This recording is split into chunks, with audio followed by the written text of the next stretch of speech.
भरत भैया पूरे समाज को लेकर मंदाकिनी जी के किनारे पहुंच गए चित्रकूट में। उधर प्रातःकाल सीता मैया जगी और राम जी से कहती है, प्रभु मैंने स्वप्न देखा है, भोर बेला में भरत जी पूरे परिवार के साथ यहाँ चित्रकूट में आए हैं। वियोग के कारण उनका शरीर दुर्बल हो गया है नाथ, और प्रभु आज स्वप्न में माताओं के मांग में सिंदूर दिखाई नहीं पड़ा। राम जी ये स्वप्न सुनकर रोने लगे, कहे सीते भोर के समय का स्वप्न है, भय लग रहा है कहीं सत्य न निकल जाए। तुरंत लक्ष्मण भैया को लेकर राम जी भगवान शंकर का पूजन वंदन करने लगे। पूजनोपरांत मुनियों के साथ बैठे थे, तभी अचानक उत्तर दिशा की आकाश में खलबली मच गई। पूरा का पूरा आकाश धूल से भर गया। पक्षी उस दिशा में चहचहाकर भागने लगे। एक कोल भील ने आकर राम जी से पूछा आश्रम में, राम जी प्रभु क्या आप ही के जैसे कोई आपके भाई भी हैं क्या? राम जी बोले, एक मेरे भाई है मेरे जैसे। प्रभु उनका नाम भरत जी है क्या? राम जी बोले, हाँ क्या हो गया? कोल भीलों ने कहा, प्रभु भरत जी आए हैं मिलने के लिए आपसे। और गोस्वामी जी कहते ये सुनते हैं, सुनत सुमंगल बैन मन प्रमोद तन पुलक भर शरद सरोरुहन तुलसी भरे स्नेह जल। श्री रघुनाथ जी सुने भरत भैया आ गए। राम जी के शरीर का एक एक रोम पुलकित हो गया, नेत्र से झरझर अश्रु निकल पड़े। भगवान तो पहले प्रसन्न हुए, लेकिन थोड़ी देर बाद राम जी सोचने लगे क्या कारण है। मैंने तो सूचना भिजवाई थी कि भरत जी आने के बाद राज सत्ता संभालेंगे। कारण कवना भरत आगम। भरत जी यहां वन में क्यों आ गए? तब तक किसी ने आकर, एक कोल ने कहा, राम जी एक और सूचना आई है, अकेले नहीं आए हैं।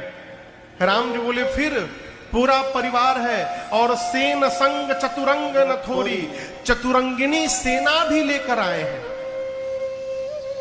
अब राम जी द्वंद्व में पड़ गए, अब क्या होगा? मैंने आज तक अपने भैया भरत को कभी ना नहीं बोला है। क्या नहीं बोला है? ना नहीं बोला है। राम जी सोचते हैं यदि भरत जी आकर कहे कि भैया वापस चलिए, तो मैं पिताजी का वचन बचाऊंगा कि भाई का प्रेम बचाऊंगा? मैं करूंगा क्या आज?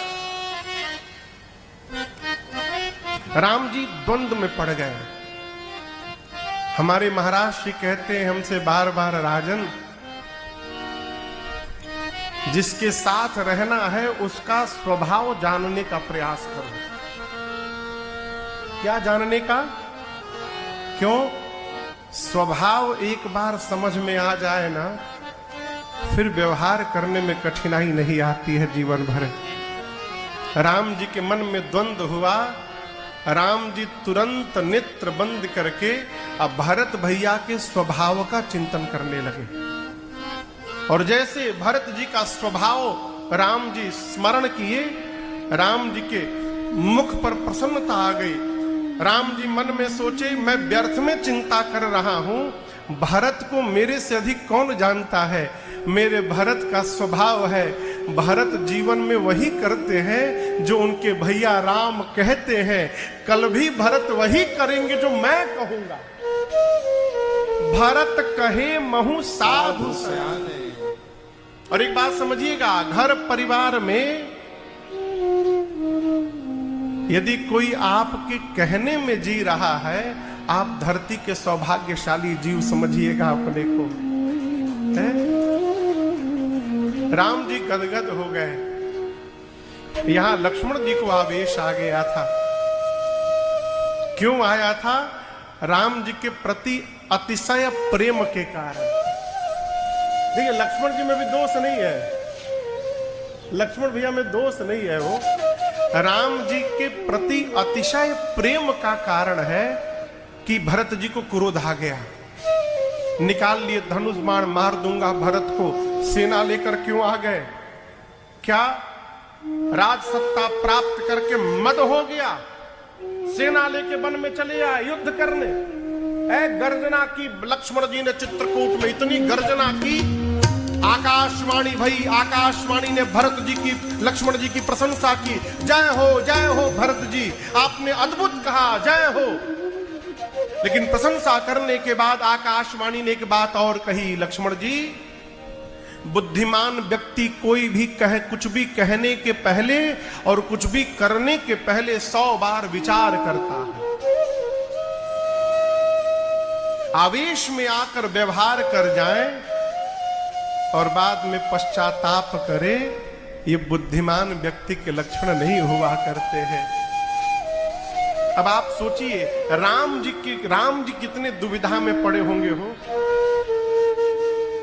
एक वो भरत जी आ रहे हैं मिलने के लिए, एक ये लक्ष्मण जी हैं जो राम जी के लिए अपना सर्वस्व त्याग करके आए हुए हैं। राम जी को लक्ष्मण जी का भी मन बचाना है, अब भरत भैया की भी मर्यादा रखनी है। राम जी जैसे सुने, लक्ष्मण जी को डांटे नहीं। राम जी बोले, बहुत अच्छा बोले लक्ष्मण, आपने बहुत सही कहा। संसार का सबसे कठिन कोई मद होता है तो राज मद होता है। लेकिन हम एक बात कहें लक्ष्मण जी, आपने कहा कि अयोध्या की सत्ता प्राप्त करके मेरे भाई भरत को अभिमान हो गया है। मैं एक बात कहना चाहता हूं लक्ष्मण, अयोध्या नहीं, मेरे भरत को ब्रह्मा, विष्णु और महेश की भी यदि सत्ता प्राप्त हो जाए, उसके बाद भी मेरे भाई को मद होने वाला नहीं है, ये मैं जानता हूं।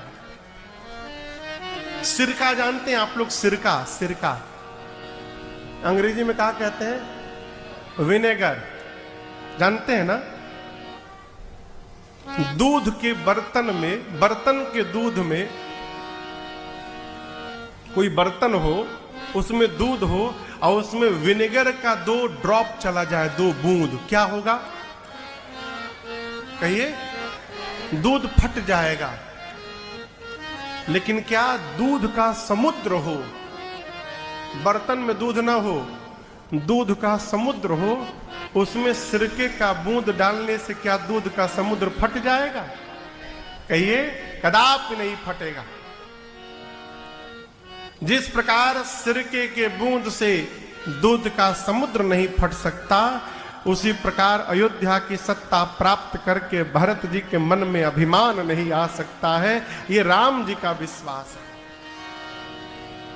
भगवान ने तो सौगंध ले ली, लक्ष्मण आपकी सौगंध, पिताजी की सौगंध, मेरे भरत जैसा संसार में दूसरा कोई भाई नहीं है, है? इधर प्रातः काल, जय हो सरकार,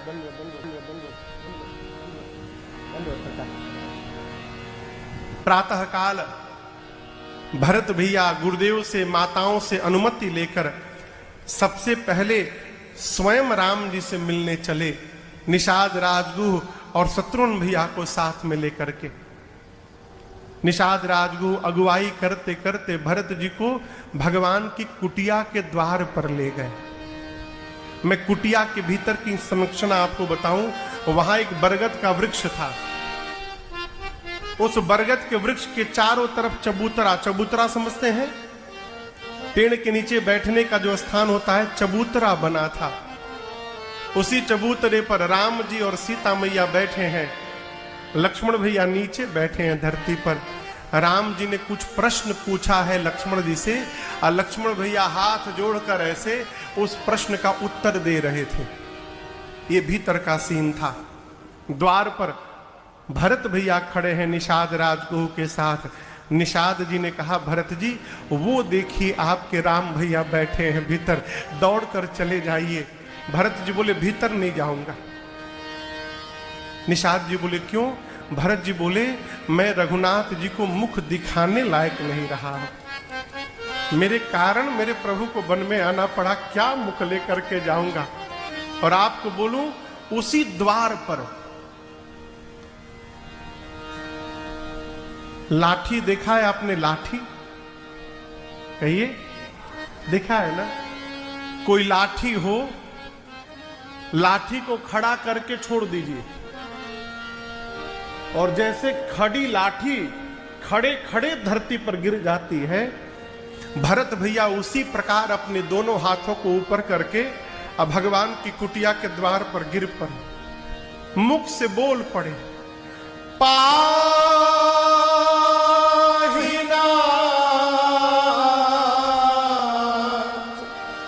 कही पाही गोसाई, भूतल पड़े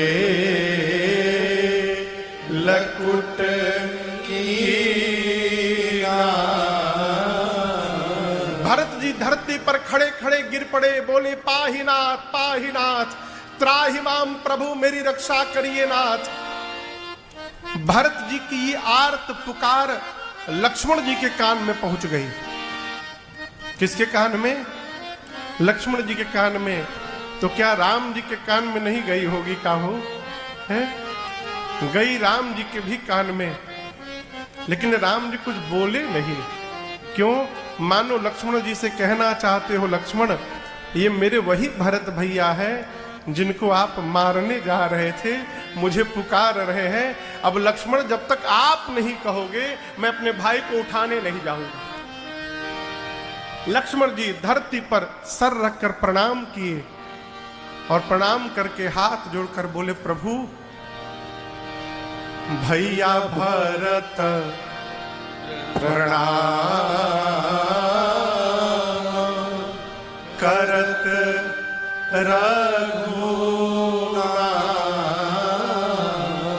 हे रघुनाथ जी, भरत भैया आपको प्रणाम कर रहे हैं। गोस्वामी तुलसीदास जी कहते हैं राम जी का वेग का दर्शन करिए, वेग का।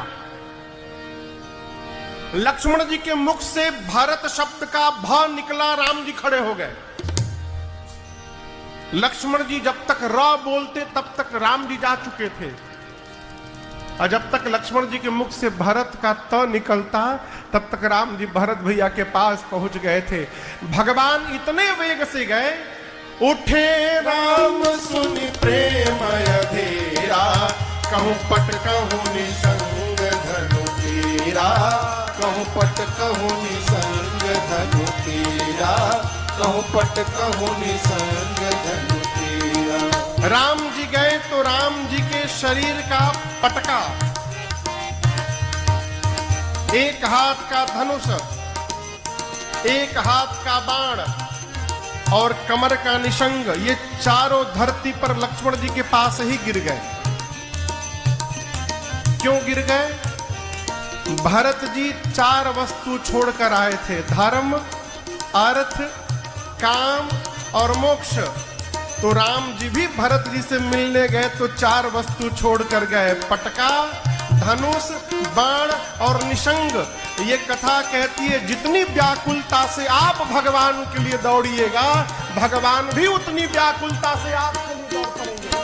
उठे राम सुनि प्रेम अधीरा, कहूं पट कहूं निसंग धनु तीरा, कहूं पट कहूं निसंग धनु तीरा, कहूं पट कहूं निसंग धनु तीरा।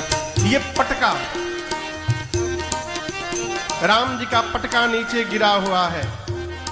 लक्ष्मण जी से पटके ने कहा कि लक्ष्मण भैया देखिए, राम जी गए तो हम नीचे गिर गए। क्यों गिर गए? राम जी जाके भरत जी को उठा करके अपने हृदय से लगाएंगे।